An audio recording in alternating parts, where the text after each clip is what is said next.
We're working through Psalm 74, and we've seen some real treasures here. I hope you are being encouraged and blessed by this.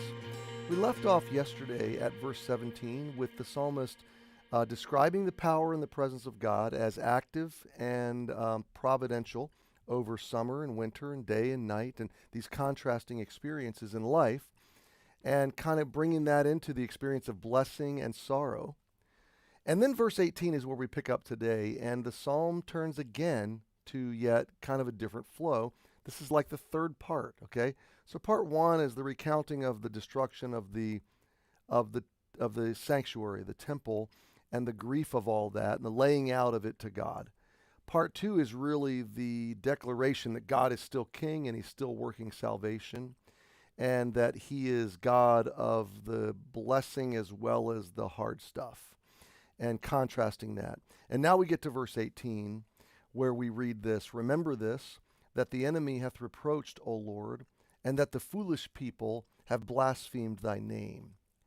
Deliver not the soul of thy turtle dove unto the multitude of the wicked. Forget not the congregation of thy poor forever." Now I want to talk for a minute about verses 18 and 19. First of all, God, remember. Now, earlier in the psalm, the psalmist says, remember your congregation. Now the psalmist says, remember your name, okay? Remember your name, and because of your name, because of your promises, because of your covenant, we're going to come to that later, because of your name, remember us, okay? So it's not just selfish, but it's, Lord, we represent you and your name. It's not that we are at stake here. Your name is at stake. Remember this. Now the psalmist is talking to God. Isn't that interesting? Hey, God, don't forget. It's funny to think that we could remind God of anything, right? But God not only received this prayer, but recorded this prayer for us. Remember this, that the enemy hath reproached, O Lord, and that the foolish people have blasphemed thy name. And I think this is an important reality. Lord, my struggle is casting light on you. And I'm asking you to sustain me so that other people will see your name clearly represented. That's the essence of this prayer.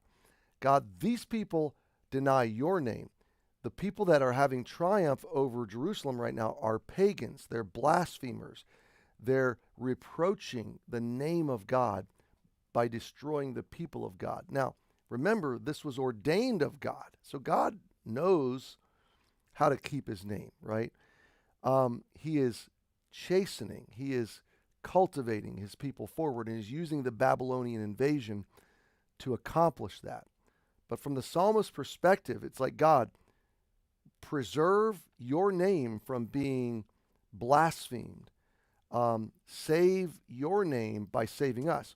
Verse 19, "Oh, deliver not the soul of thy turtle dove." Now, the idea of a turtle dove is this fragile, beloved relationship, okay?